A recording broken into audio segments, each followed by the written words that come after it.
Let me introduce you Linda Loppa.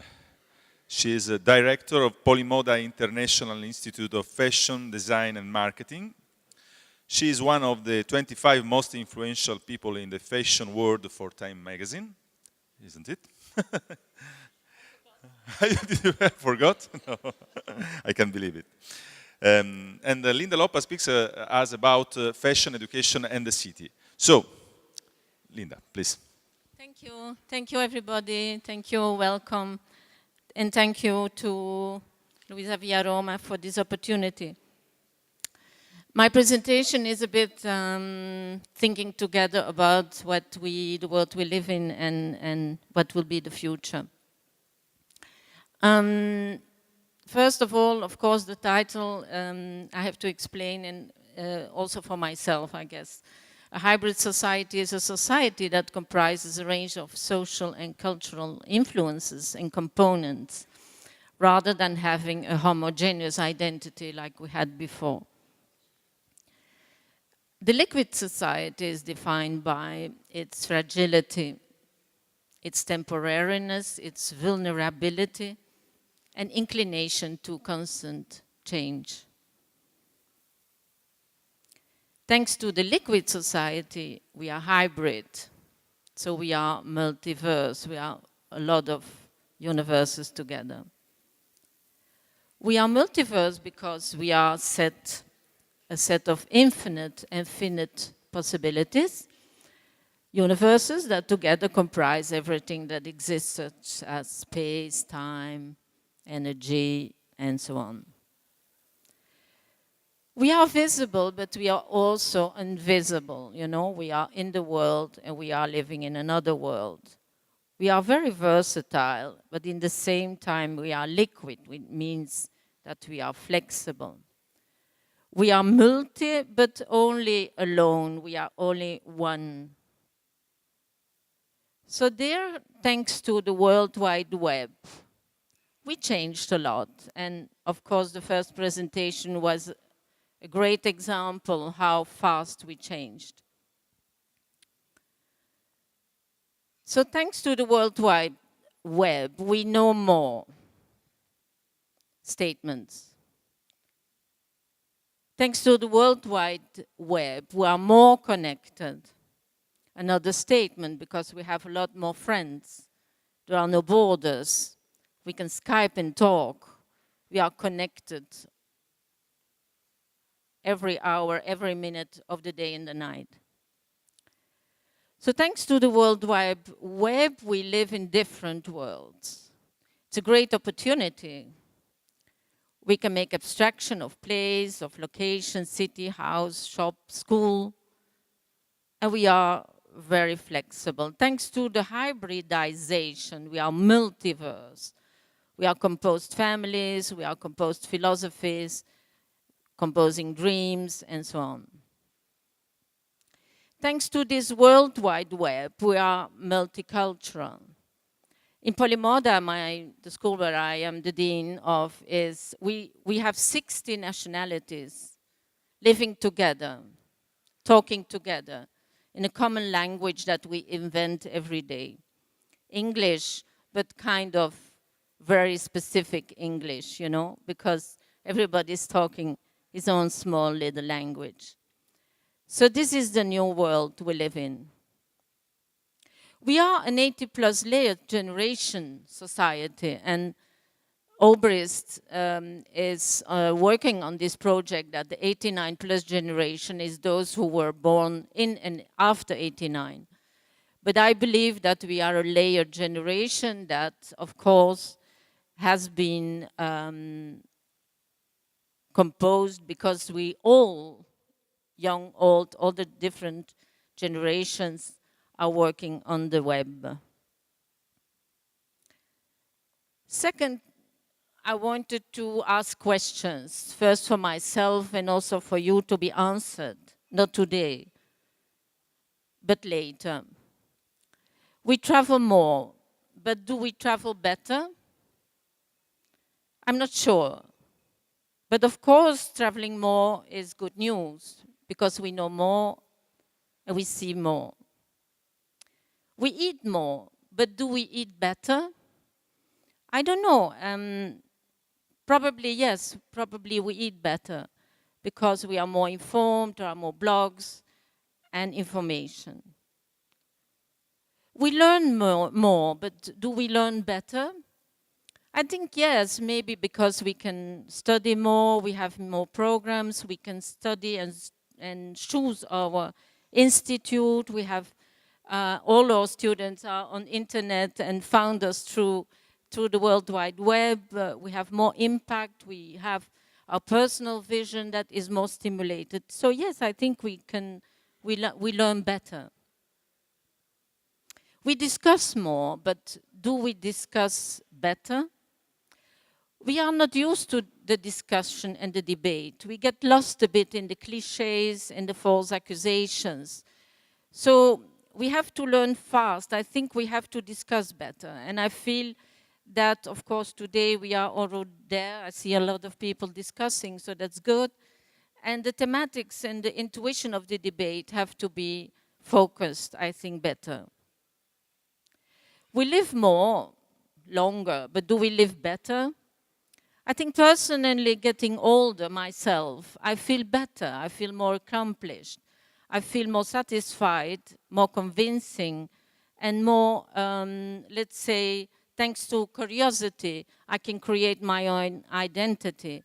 And I think also the World Wide Web is helping me there. This is a question, of course, we buy more, but do we buy better? And especially in this moment, in this location, and linked to LUISAVIAROMA, it's an important question.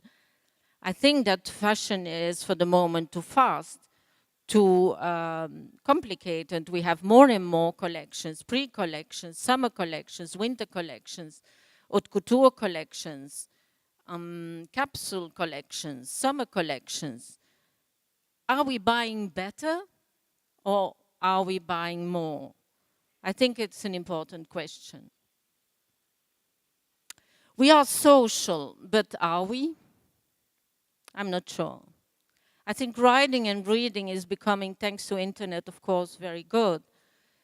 And I feel that, especially in fashion, the field that I'm working in, fashion journalists are not writing better. They are writing maybe a few, and I see here Tim Blanks, of course, that he is very cultural informed, but not on social networks. So I think social, yes, but let's think about the individual and the meaning of being social. Then the third little capture in my presentation was, I wanted to say possible answers, but it's more possible futures. So we are a collage. This is really a statement. We are a collage of people, visions, and so on. And when writing becomes a drawing and the world becomes an image, I think we have to see that what happened yesterday in Paris and all over the world is important, that we can keep on this freedom of expression. I use this image because I saw it in Palais de Tokyo, but it's, of course, writing and reading and saying things that are important, and it's my small tribute to France. Shops and schools are learning laboratories. They're becoming very similar, as you see.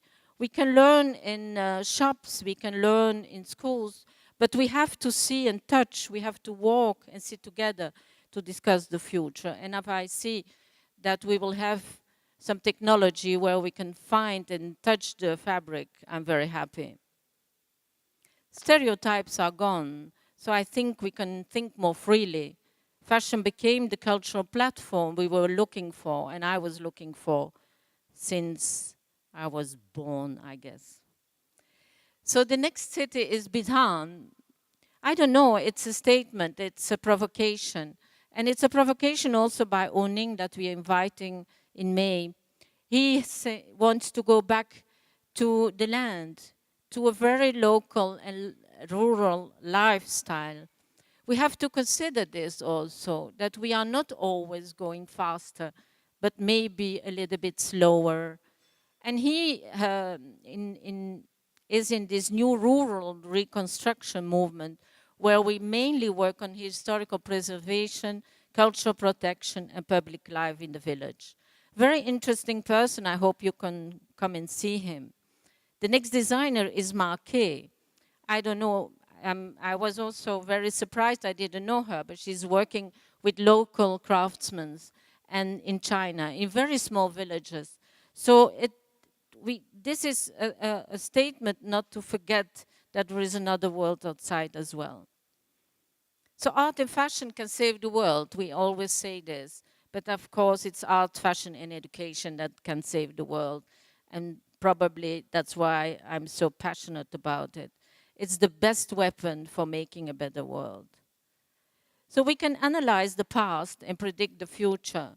We are forecasters. And of course, trends are now today. The trend is not really the one of tomorrow. But we have to find the intelligence by creating people, groups, tribes, and so on. And this is an example of students who work together and launched this trend tank. But we have many think tanks in the world. But I think we have to find a way to exchange our vision and use new ideas and concepts. Finally, we must dream. The future is composed by dreams. So let's continue to dream.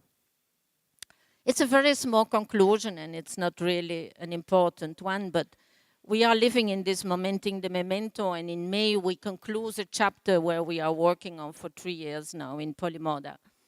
And Danilo Venturi wrote this book. And yesterday I was reading an interview that he made again, and that is also in the book. And it's a kind of nice conclusion for my very short and small presentation. The internet, the downfall of ideologies and globalization made geography become irrelevant, and geography as well. Therefore, history too. In every decade of the last century, fashion produced a main style that the industry keeps on re-editing in terms of heritage or vintage. Well, he says, the first decade of the new millennium didn't produce any style, and in the future we won't have anything to reproduce. It's a crisis of values that generates also an economic one. This is scary, but also a great opportunity. And those who are here from Polimoda, they know what he means. It means the time has come for authorship, again, for producing new moments, momentum, to be remembered, memento. The problem is how. My idea, the idea of Danilo, is to look at the pasts that never became futures, and to produce futures that don't have any past for justification. You can find his interview on Colorblind or on Polimoda magazine. So Momenting the Memento is a moment in May that we have decided to inspire, to write, to design, and to think about the future. And also in the first presentation, there was the word error and the word monster. So I think the bridge that we are building with education is the most important one of the whole presentation here. Thank you for inviting me, and thank you to everybody.